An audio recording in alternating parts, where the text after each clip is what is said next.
Hey, what's up guys? This is Anthony from Anthony's Customs, and for this review, we are looking at the Marvel Legends Mindless One Build-A-Figure Marvel Knights Luke Cage Power Man. I've never seen him, like, I know he's called Power Man, but I've never seen it. Is it normally they call him Luke Cage Power Man?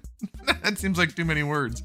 Anyway, I happened to get this in today, right before I started filming, and a bunch of people in my one of my previous videos said how bad this figure was, so I wanted to get the review done ASAP. Oddly enough, I'm not sure why they're saying that. I mean, as far as Marvel Legends standards go, I don't understand the gripes. As far as every other line, then yeah, sure. But, I mean, it's not that bad for Hasbro. So, we're going to talk about it. So let's go ahead and get it off the stand and take a closer look.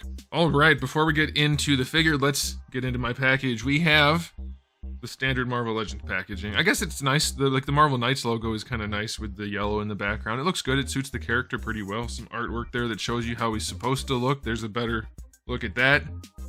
Much better looking character than the figure we got. And then there's some more things. I'll be reviewing all of these except for... no, I think I'm going to get all of these. This is actually from the video game, right? Midnight Suns, but it's Iron Man, so I think I'll probably get him. So I'll be reviewing all of those. And then I guess this pile of steaming, whatever that is. All right, that's the packaging. Let's get into the figure. This guy stands just over 17 centimeters. That's going to make him roughly 6 3/4 inches.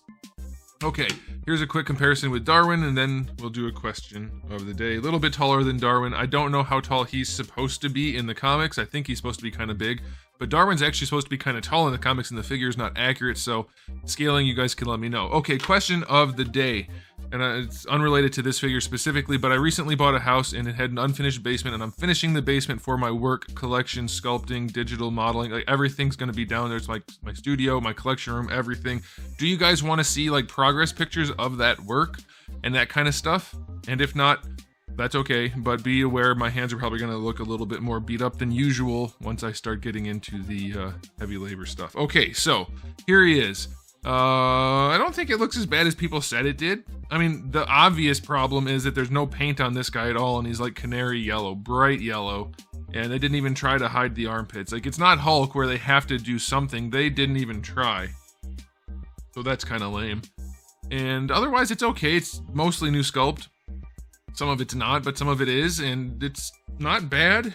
I mean, from a sculpt perspective, it's okay. I don't like the head at all. Let me know. Here's another question of the day. Do you guys like the head? I don't like the sculpt or the paint.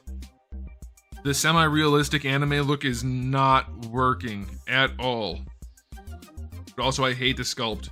His hair, his face, all of it. Don't like it. The individual details are nice, but as it's put together on this figure, it does not look good to me. I'm curious what you guys think. I do like the torso sculpt, not the narrowness of the chest, but because it's not cut up or anything, they did a whole new sculpt in here, and it's pretty good musculature, other than his abdomen sticking out really far, which is kind of a thing for like strong men, but I don't know if it's accurate to the source material necessarily, but either way, it looks pretty good.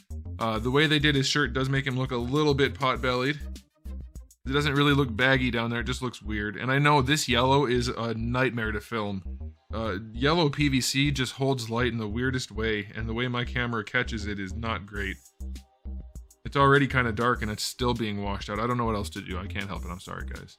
But it is just bright yellow, very different yellows across the elbows, the chest, the other PVC parts. It's not great. The belt is okay, except for down here where it's just solid plastic, so that's kind of cheap looking. The legs, again, okay, but not really superhero shaped. They're just kind of tubey sausages, and there's no paint. There's no paint on anywhere, really. Maybe the wrist things are painted, but those look like separate pieces. It's just the face details.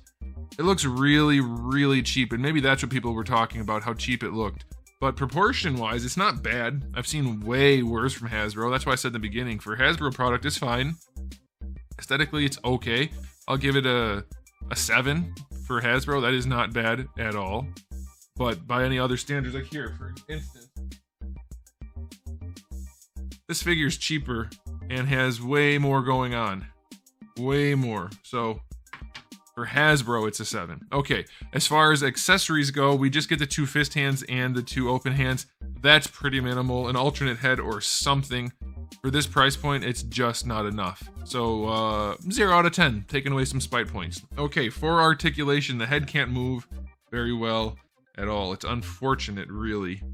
We have just the hinge in there, so he can look up, he can look down, and there's a ball peg, but there's not a whole lot to do on that ball peg but rotate. Also, the brown on the face doesn't match the brown on the body, so that doesn't look good.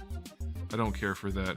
Okay, I already mentioned how this looks bad, but let's see how the shoulder functions. The arms do go down, so that's generally why you cut out, when you have a layer like this, you cut out some to let the arms go down if you're not going to sculpt underneath to accommodate that. They didn't sculpt underneath to accommodate it, and they didn't do a good job cutting it because it just looks bad and it doesn't really serve that much of a purpose, so that's unfortunate.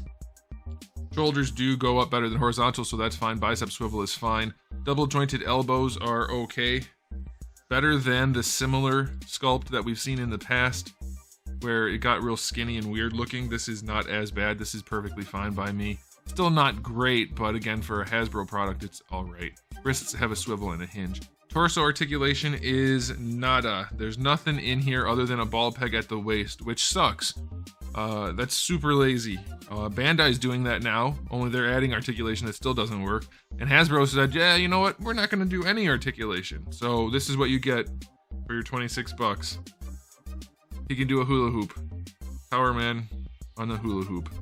All right, so very, very minimal articulation. Belt is floaty. Hips, they're okay. Nothing crazy, but definitely good enough. Going forward, not quite horizontal, but probably good enough. Little bit of range going back. Thigh swivel is going to swivel. Knee joint, not the best we've seen proportion-wise. Not perfect, but better than some. So I guess that's okay. And as far as I can tell, there's no swivel in here anywhere, which to me is just nuts. I thought for sure there would be, but I tried heating it. I tried moving it. I couldn't get anything to move. So if there's no swivel in there and mine aren't just stuck, that is the laziest execution I've ever seen. Because if there was ever a place to put a swivel, it's right there. Ankles do go back and forward nicely, and you get a nice ankle rocker. So it's average. Actually, it's not average. It's a little bit less than average because they cut out some articulation. The rest that's there works well enough, but they don't have any torso articulation that's worth anything. And this has to swivel because it's not lined up, unless they just did a bad job. Actually, I think they just don't have the feet lined up with the knees. So yeah, articulation, I'm going to go 5 out of 10. There's no reason for this neck joint and this torso. There's just no reason for it. Can't pose him very well. And he doesn't look good. This leg's glossy, this leg's not. I just noticed that. No paint anywhere. It's definitely a dud, like in general standards, but compared to the rest of the Marvel Legends line, it's perfectly adequate. So I'm going to give it a Marvel Legends 7 out of 10. That's not a good rating, by the way. It is just a decent rating for a Hasbro Marvel Legends figure. People need to remember, I'm rating these for what they are. It's nothing compared to it. A 7 for NECA is leagues better than a 7 for Hasbro. Does that make sense? Okay, hopefully you guys get that. But let me know what you guys think in the comment section below. There are things to like about this. I like the sculpt going on here. You could have cut it up with some articulation and it's still been okay, but they didn't. They didn't. So there it is. Thanks for watching, guys. If you enjoyed the video, please do give it a thumbs up. If you didn't, give it a thumbs down. And if you haven't subscribed, you should. I have new videos every day but Wednesday and thousands already on the channel. So make sure you come back for all of that. And in the meantime, keep collecting.